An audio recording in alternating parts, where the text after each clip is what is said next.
Ça enregistre. Ok. Parashat Toldot, Rabbi Israël.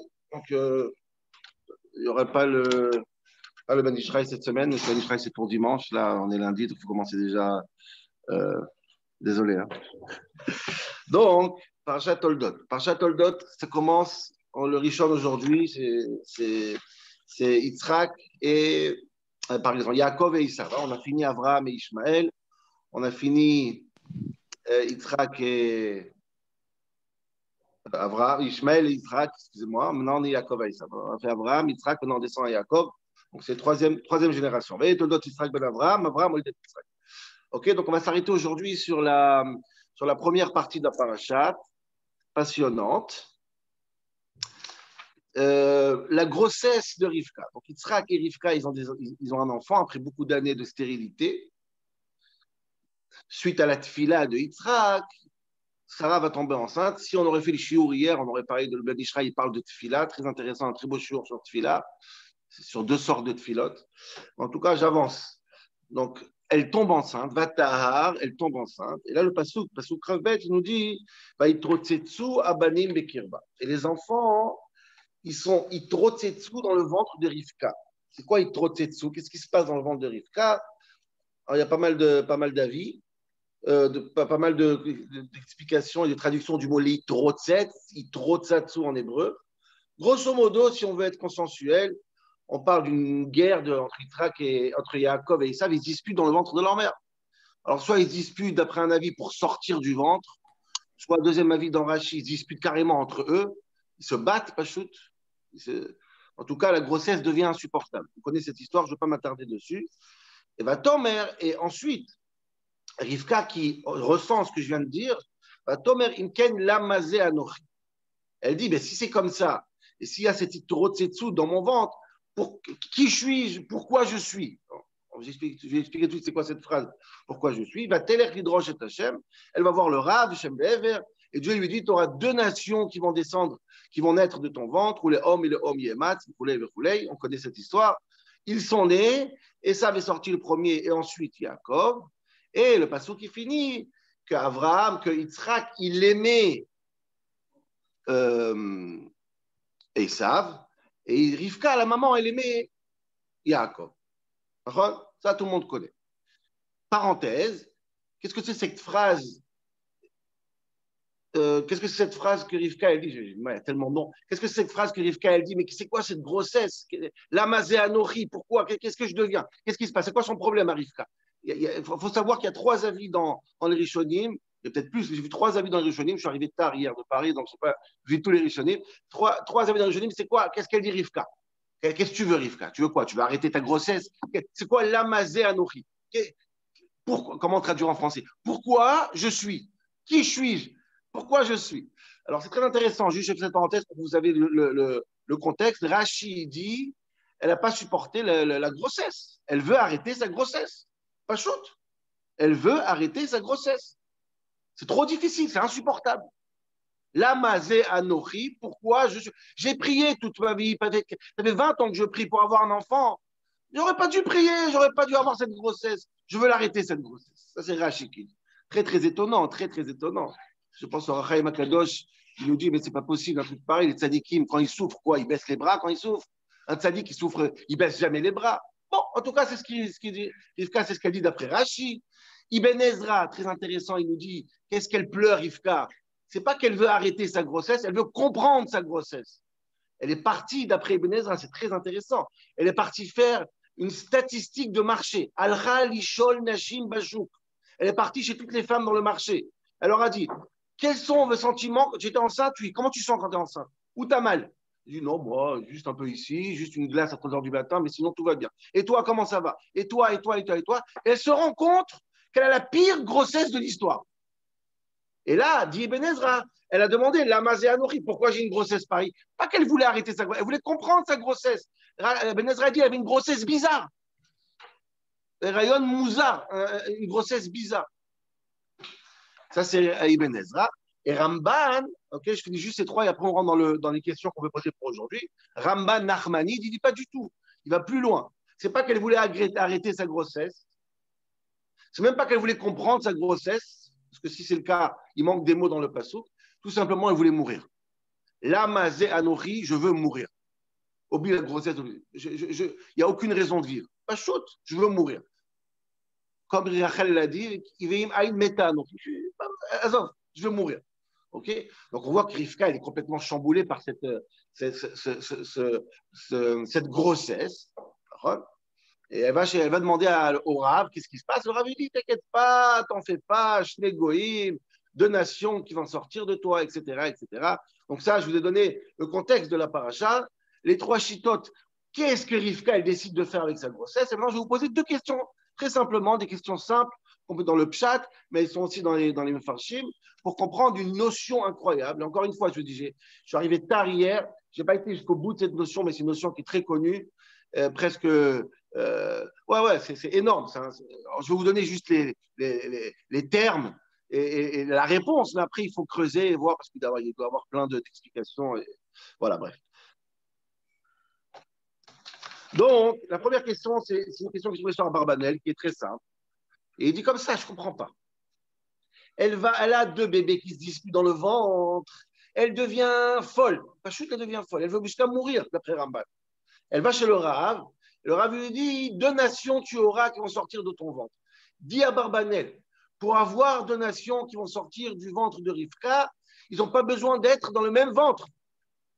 Ils peuvent naître un après l'autre, comme Ishmaël et Yitzhak.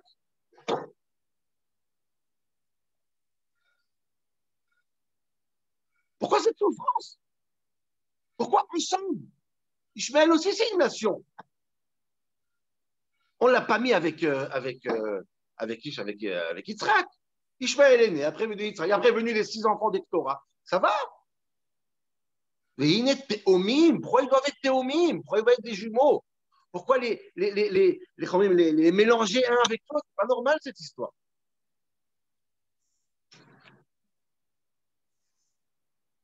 Ça, c'est la première question, qui est très intéressante. Deuxième question, je vais amener la chose à l'absurde, quoi. Le Shamishmo, je vais donner ces mots, c'est magnifique ce qu'il dit. Ça veut dire, il dit, mais c'est pas seulement que c'est bizarre que les 2 ils sont ensemble. Pour faire 2 nations, on peut faire 2 accouchements l'un après les autres. C'est pas grave.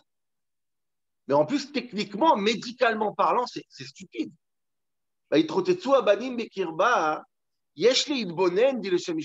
Réfléchissez avec moi.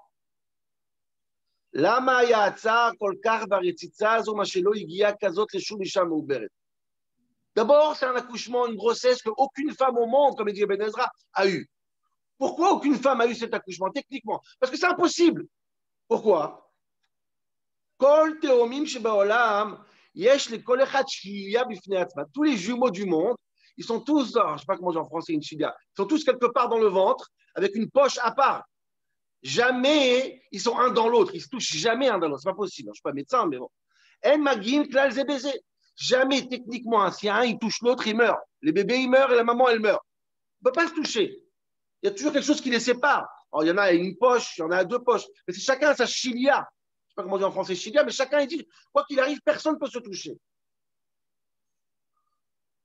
Magam Beoubarim, Shadaïn, Apesatou. Mais en plus, les Oubarim, les bébés dans le ventre, leur bouche, elle est fermée. Ils ne peuvent pas se disputer, ils ne peuvent pas se crier dessus. Ven Omer, Ven Dvarim, ça ne se parle pas. Il n'y a pas de dialogue, c'est pas possible, techniquement. On rend direct, c'est quoi? C'est un miracle? C'est une métaphore? Ça n'existe pas dans un ventre, un truc pareil. Madame Bofen Chazak Meot, tu le guia Kachaleshum, Yolet Teomim, Afilo Echatalik Vechadracha. Même qu'il y a dans le Tanakh des mamans qui ont eu des jumeaux, un sadique et un rachat, mais il n'y a pas de relation. C'est pas possible, il n'y a pas de connexion entre les deux. C'est le chayar. C'est impossible. C'est bizarre. Médicalement, ça ne passe pas. Ils sont fermés, ils n'ont pas d'yeux, ils n'ont pas de bouche, ils ne se parlent pas, ils ne se voient pas.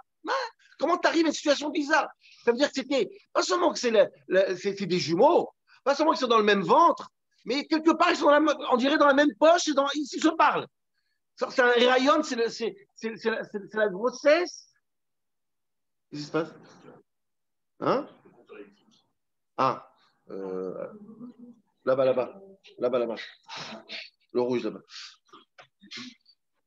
Donc, c'est le rayon, la grossesse la plus bizarre dans la vie. C'est la seule grossesse au monde. Les deux bébés se parlent. Là, vous comprenez ce que je veux dire? J'ai l'impression, et c'est ça que je parle avec vous aujourd'hui, j'ai l'impression qu'Akadosh Baruch Hu, il veut mettre Yaakov et Esav dans une proximité unique dans l'histoire, et pas seulement une proximité, une intimité. Et cette intimité-là, elle fait de cette grossesse la grossesse la plus spéciale dans l'histoire. Yaakov et Esav. Ma Koresha. Qu'est-ce que c'est que cette grossesse? Là. Alors, pour comprendre ça, je vais vous dire. Il y a comme ça, j'ai vu au nom du Rav Huntner, le Rav Pachat Yitzhak, qui dit comme ça. J'essaie de trouver les mots, mais en réalité, dans la vie, pour être différent un de l'autre, il faut se ressembler. Écoutez bien cette idée. Ça veut dire, si quelqu'un, il vient me voir, il dit, écoute, Shmuel, je pense que tu ne ressembles pas du tout à Thierry. Et pourquoi tu veux que je le ressemble? Ce n'est pas mon frère, ce n'est pas mon oncle, ce n'est pas mon cousin. Pour me dire que je ne te ressemble pas, il faut que je te ressemble. Est-ce que vous comprenez ce que je veux dire? Il faut être les mêmes, il faut quelque chose qui nous relie, nous deux, ensemble, pour pouvoir être différents. Je ne peux pas dire une pomme ne ressemble pas à une chèvre. Il n'y a pas de raison qu'ils ressemblent. On peut dire deux pommes du même arbre ne se ressemblent pas.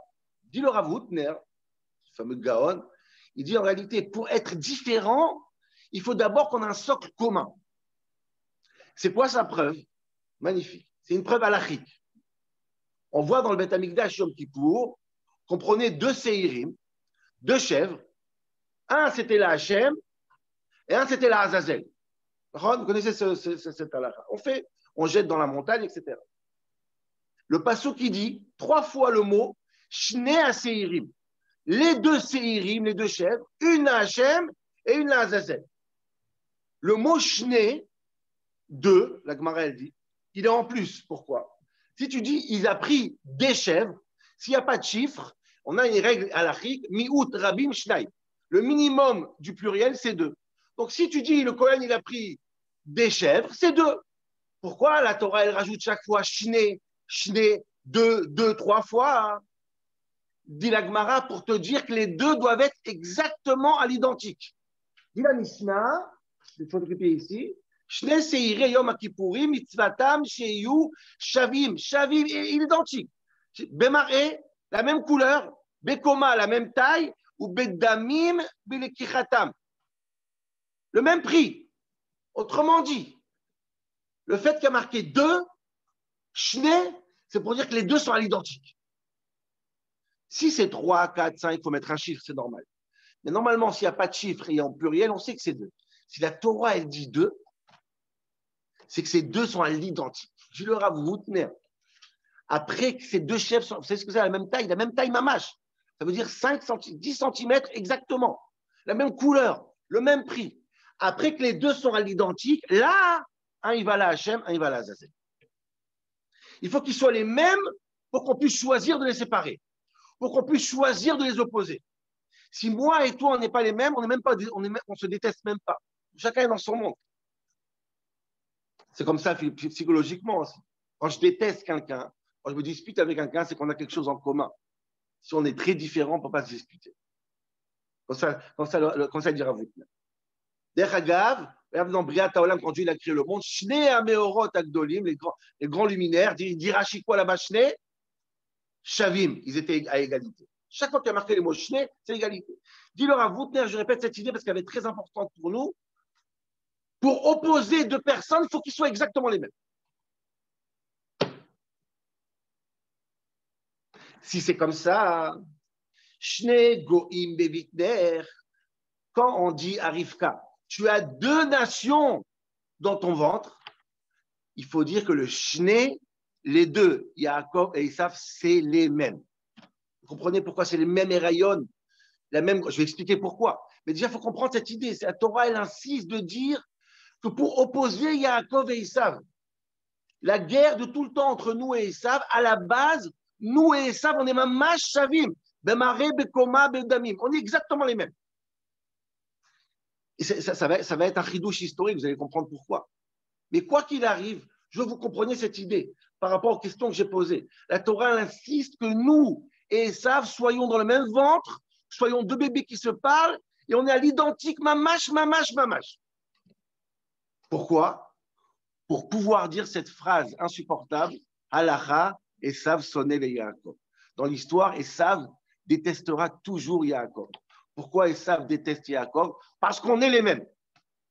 Et je veux dire un Maral de Prague pour prouver cette idée. Mais je vous comprenez déjà le constat. Sur quel socle je m'habille? Sur quel socle je m'installe?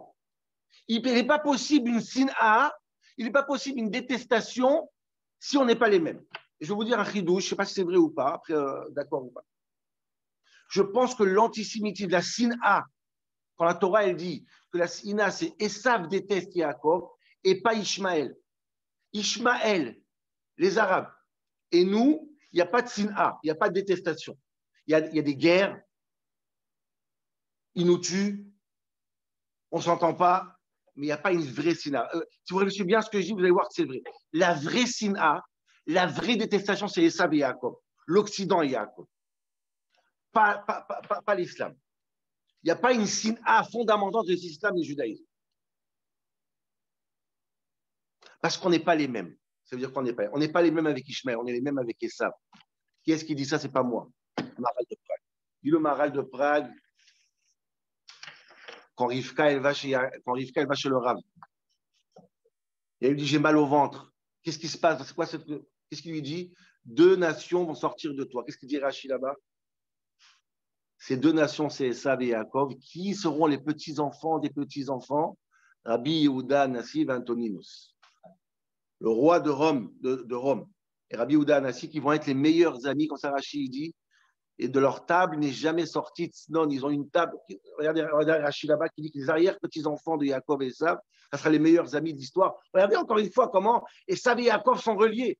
Rabbi Yehuda Nassi, le petit-fils de Yaakov, et Esav, et Antoninus, le pire des Romains, ils vont faire tchouva. La Gemara va dire jusqu'à qu'il va se mettre à quatre pattes pour Rabbi Yehuda Nassi. Il monte sur son dos, c'est un roi, pour qu'il va au lit, tellement qu'ils étaient proches. Vous voyez cette proximité? C'est cette proximité qui explique cette haine en vérité. Il dit pourquoi le Maharal de Prague? Parce qu'on se ressemble trop avec l'Europe. On se ressemble trop avec Esav. Je lis quelques mots simplement. Anteninus verebi, dit le Maharal de Prague, nira lo haya, venira lo sheaya, lo sheaya ze meramez al Antoninus verebi bilbad. Dit le Maharal de Prague, c'est pas seulement Antoninus verebi qui était ami. Tous les Esavides et tous les Yaakovides, ils sont les mêmes. On est les mêmes. C'est pour soi qu'on ne se supporte pas. Et là, le klalout shte haumot. Nous, Juifs, on est attachés à l'Europe, attachés à la culture, pas seulement l'Europe, et d'hommes. Ça peut être les Grecs, ça peut être toutes les cultures. On est comme ça, on n'est pas Ishmaël. On ne ressent pas Ishmaël. Vous allez voir ce que dit Maral de Prague, c'est presque étonnant. Les fiches madrigat, kol echad ve'echad meramez al klal Israël ve'edom, sheyesh lem inyan meyuvrat shem goyim. Pourquoi? Otzelomar, pourquoi? Le Maral de Prague, Edom, comme le peuple juif, on est des gens classe, chachou, important. Nefesh chachou yesh lehem noagim lema'achal shlem vechashivut. On se met à table quand on mange. Rashi dit, il y avait du tznon sur la table. On mange pas par terre. On fait attention à nos avis. On a une certaine estime de nous-mêmes. Il y en a qui ne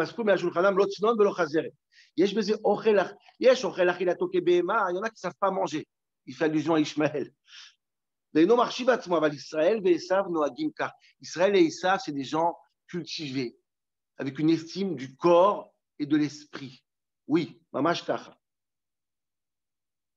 Après, nous, avec la Torah, on essaye d'orienter ça vers le judaïsme, mais le principe, c'est le même. Regardez. Edom et Esav, ils sont toujours très, très bien habillés. Yoter Mishar Umot, plus que Ishmaël. Regarde, Binyanim Naïm, ils ont des beaux bâtiments. Lokemo Ishmaël. Sheina Makpidim al Machalam, ils ne savent pas comment manger. Al Malboucha, ils ne savent pas comment s'habiller. Al Mechotzetem, ils n'ont pas. Et les bains. Les Kach Hayu Israëlim Shachim Acharze Mipnem Alatam Vechashivutam Beatzmam. Les Kach Amar Shne Goyim Bebitner. Je vais expliquer ce maral. Et déjà, comprenez, j'essaie de vous dire depuis le début du shiur, combien on est un avec Esav. On aime bien s'habiller. on aime bien réfléchir, on aime bien être cultivé, on aime bien manger, on aime avoir des belles tables, des belles maisons, tout ça, le culte du corps, quelque part, c'est quelque chose qui est Yaakov et Esav, qui sont les mêmes. On est les mêmes. On ressemble beaucoup plus à Esav qu'à Ishmaël. Maintenant, regardez ce que je vais vous dire. Comme il reste 5 minutes. Incroyable. Je vais finir. Regardez ce que je vais vous dire. Plus ça va avancer dans l'histoire d'Abraham, plus vous allez voir combien on s'attache à Esav. Les premiers qui se disputent, c'est Abraham et Lot. Abraham et Lot, c'est pas ce qui dit séparez-vous. Il paraît de Nam et Alay. Maintenant, c'est quoi la relation entre Abraham et Lot? Un oncle et un neveu. OK. La deuxième dispute, Yitzhak et Ishmaël, ce n'est pas un oncle et un neveu, c'est deux frères qui se disputent. OK. Mais c'est deux frères du père, pas de la mère. Ils n'ont pas la même mère. Yitzhak, Yaakov et Esav, pas seulement que c'est deux frères, pas seulement des mêmes pères et de la même mère, la même grossesse, le même ventre, et pas seulement ça. Yaakov, à la fin de la paracha, va se déguiser à Esav. Je ne sais pas si vous comprenez combien Yaakov et Esav, c'est mamash un. Comme dit le Bet Shmuel, le Shem Shmuel. Les chiliotes se parlent, les bébés se parlent dans le ventre, c'est un, on est comme eux, comme le Maral de Prague dit. Et ça va se déguiser en Yaakov va se déguiser. Et d'ailleurs, permettez-moi de faire cette parenthèse. Quand je lis la paracha de Toldot, on aura sûrement l'occasion d'en revenir, Yaakov se comporte comme Esav et Esav se comporte comme Yaakov.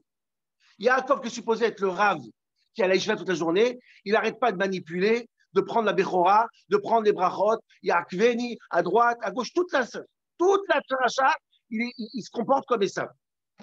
Et Esav, qu'est-ce qu'il fait?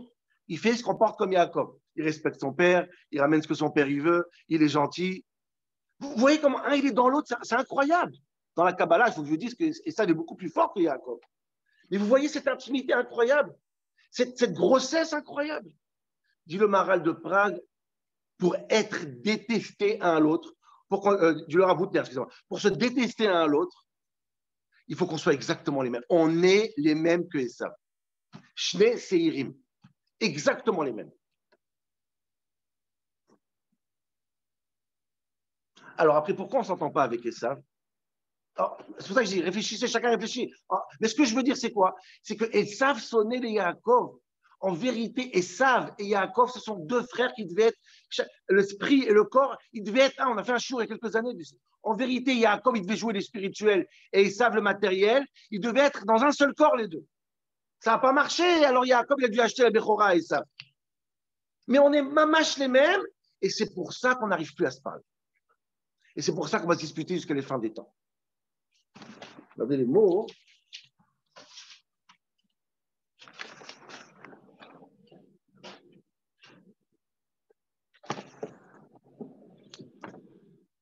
Et ça, c'est l'explication à Botaï, d'abord de cette grossesse qui est insupportable.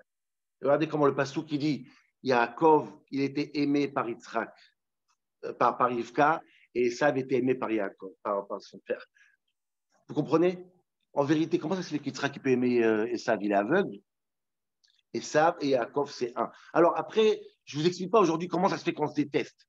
Ce que je veux vous dire simplement, c'est ce chidouche incroyable, c'est que pour se détester, il faut être le même.